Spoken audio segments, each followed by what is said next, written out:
Si ce podcast existe, c'est parce que pendant 21 jours, j'ai décidé de me bouger le cul et de passer à l'action.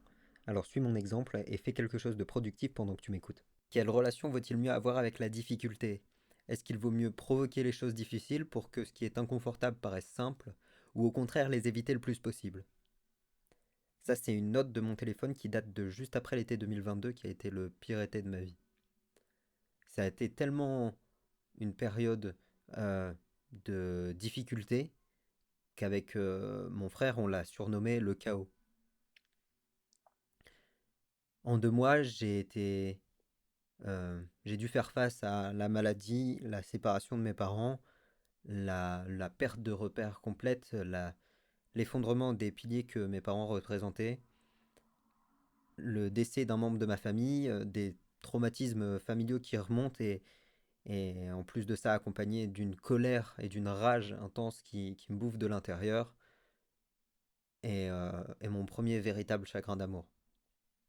Alors c'est que des événements qui sont en soi assez classiques et vécus par plein de gens, mais ça reste quand même des événements pas très agréables à vivre dans une vie, surtout sur une période aussi courte. Pourtant, pourtant, c'est l'été c'est la période qui m'a le plus fait grandir depuis des années et des années. Et ça m'a fait penser à un concept dont j'entends parler depuis plusieurs années déjà, même si j'ai jamais lu le livre, qui est le concept d'antifragilité de Nassim Nicolas Taleb. En gros, l'antifragilité, si jamais tu sais pas encore, c'est l'inverse de la fragilité. C'est-à-dire que la fragilité, c'est tu prends un coup, tu te casses. La robustesse, c'est tu prends un coup et tu ne casses pas, tu restes comme tu es. Et l'antifragilité, c'est tu prends un coup et tu deviens plus fort. Et ça me rappelle forcément une phrase que ma grand-mère m'a répétée plein de fois et j'ai pas toujours été d'accord, mais je pense que maintenant je le suis beaucoup plus. C'est la phrase tout ce qui ne te tue pas renforce.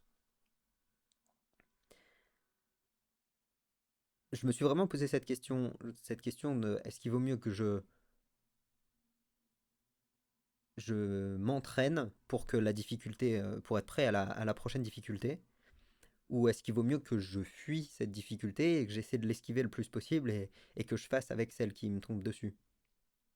Et comme j'utilise le mot fuite, qui est pas un mot très glorieux, euh, tu as peut-être compris quelle conclusion j'avais eue, mais c'est vraiment une question que je me suis posée et qui me semble assez, enfin, assez justifiable dans le sens où on pourrait me dire, mais t'entraîner au cas où t'aurais t'aurais un problème, il y a de grandes chances que tu t'entraînes trop par rapport au problème que tu vas rencontrer. Il y a de grandes chances que je m'impose trop d'entraînement au cas où et que finalement bah, je rencontre pas tant de souffrance que ça dans le reste de ma vie et donc je me sois entre guillemets entraîné pour rien. Ce que je comprendrais totalement comme point de vue.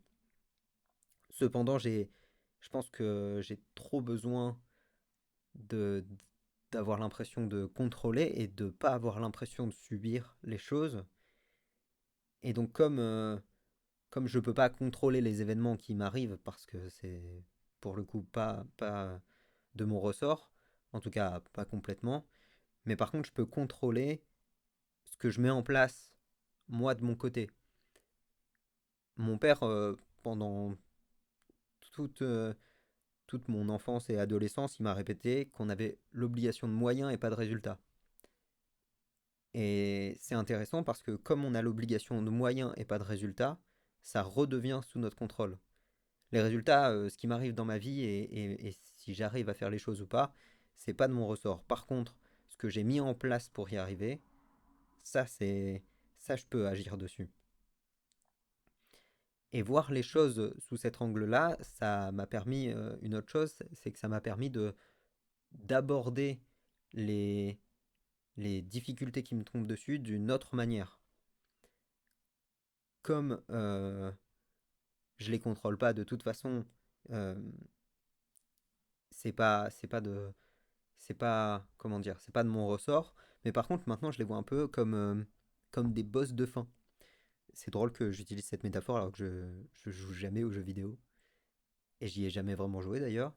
Mais en gros, j'ai l'impression que moi, ce que je mets en place, les moyens que je mets en place, c'est mon entraînement. Et donc, c'est tous les petits niveaux. Et puis à la fin, tu as le boss de fin. Et le boss de fin, c'est quand une difficulté qui me tombe dessus, qui est pas provoquée par moi, me tombe dessus. Et c'est là que, en gros, qu'il y a l'espèce d'évaluation de est-ce que je me suis suffisamment préparé ou pas. Et donc maintenant, même quand je me retrouve face à des situations pas très agréables, d'un côté, je suis content, je suis satisfait de parce que je me dis que je vais passer à un nouveau boss. Et alors c'est peut-être complètement bizarre, mais en tout cas ça fonctionne assez bien. Et donc j'ai beaucoup moins l'impression de subir quand quelque chose de négatif m'arrive, mais je suis plutôt dans une optique de ok, on va voir si le taf il paye quoi.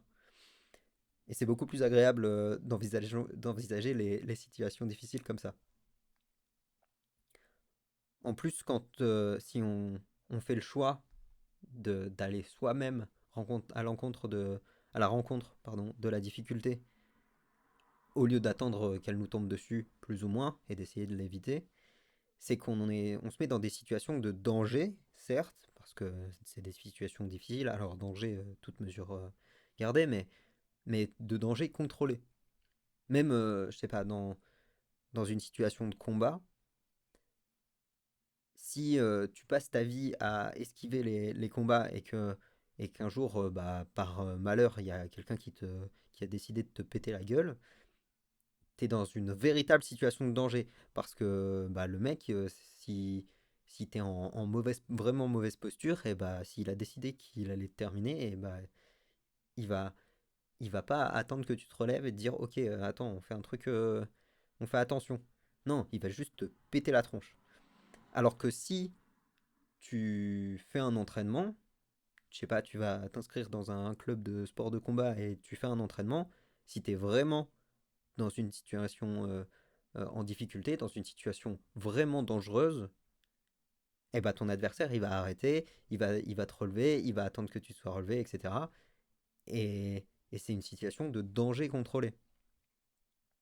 Et ça c'est valable dans toutes les autres situations, que ce soit, je sais pas, évidemment en sport, mais aussi en mentalement, te mettre dans des situations où tu t'es jamais véritablement en danger. Tu as toujours un filet de sécurité si jamais ça dérape. J'ai remarqué une autre chose aussi, c'est que quand tu, quand tu vis un événement, une période très difficile, bah juste après, tout te paraît simple. Moi, en septembre 2022, j'ai écrit une autre note dans mon téléphone qui dit que, en gros, je trouve tout trop simple et que j'ai l'impression de...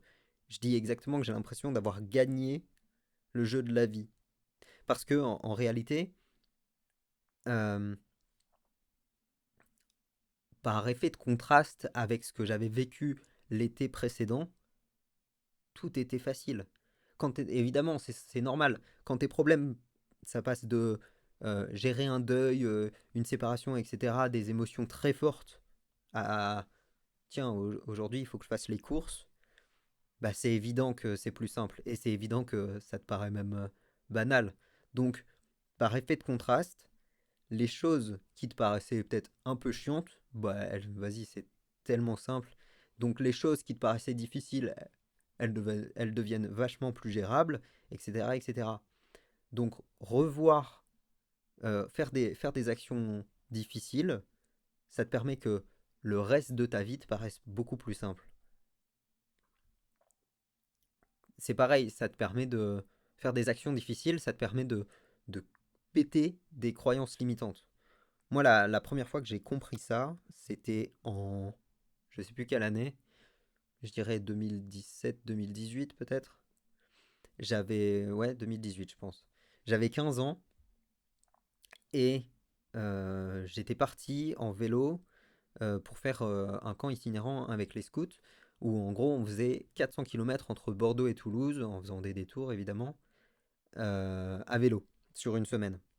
Sachant que moi, avant de partir à ce camp, mon maximum de kilomètres à vélo en une fois, c'était 25 kilomètres. J'avais l'impression que ça m'avait tué. Et, euh, et puis, et j'avais jamais enchaîné plusieurs jours de vélo, etc. Donc c'était un vrai défi. La plus grosse étape à la base, c'était 60 kilomètres. Et déjà, dans le train, pour aller à Bordeaux, on m'apprend qu'il y a un hébergement qui a sauté, et donc que c'est plus 60 kilomètres, c'est 90. Bon, moi, dans ma tête, c'était vas-y, impossible. Déjà 60, j'y croyais pas, mais 90, c'est mort. Tu fais ton maximum, et puis, mais c'est impossible que tu finisses. Mais j'étais quand même dans l'optique de, ok, je vais faire mon maximum, je vais voir jusqu'où je peux aller. Et au final, on a fait 100 km parce qu'on s'est perdu et qu'on a fait un gros détour.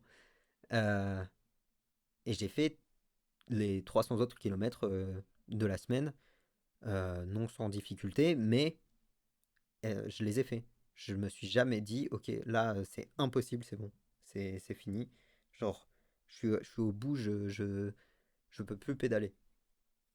Et à la fin de cette semaine, donc, je me suis rendu compte que parfois, les choses que je pensais pas possibles, mais vraiment profondément au fond de moi, j'étais persuadé que c'était pas possible.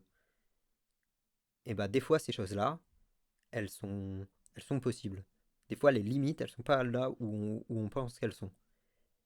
Et le fait de déplacer ces limites, le fait de d'agir et de faire des actions suffisamment difficiles pour déplacer la limite de l'impossible, ça permet d'agrandir euh, notre, notre zone de confort, ce qu'on appelle la zone de confort. Et plus tu agrandis ta zone de confort, plus tu as de chances que les événements qui te tombent dessus que tu maîtrises pas atterrissent dans ta zone de confort. Parce que si tu as une toute petite zone de confort, forcément, dès que c'est un peu difficile, et bah, ça te paraît dur parce que c'est trop proche de ta limite de l'impossible. Alors que si tu as une très grande zone de confort, et bah, même si ça, ça, la chose qui t'arrive est plus loin du centre de ta zone de confort, elle est encore plus loin du bord de la limite de l'impossible. Et donc, comme elle est encore plus loin, elle paraît plus simple. Et c'est qu'une question de point de vue. Parce que peut-être que factuellement, c'est quelque chose qu'on pourrait considérer que de plus dur. Mais comme tu as une plus grande zone de confort, eh ben ça te paraît plus simple. Et moi, je trouve qu'on parle beaucoup de zone de confort et qu'il faut sortir de sa zone de confort dans le développement personnel. Et je suis d'accord sur certains points, enfin je suis assez d'accord avec le principe de base, mais pour moi il ne faut pas sortir de sa zone de confort pour toujours être, être dans le chaos et, et toujours en train de gérer des problèmes. Il faut sortir de sa zone de confort pour l'étirer, l'agrandir et que tout ce que tu ne contrôles pas finisse par atterrir dedans, que ce soit déjà des choses que tu saches gérer en fait.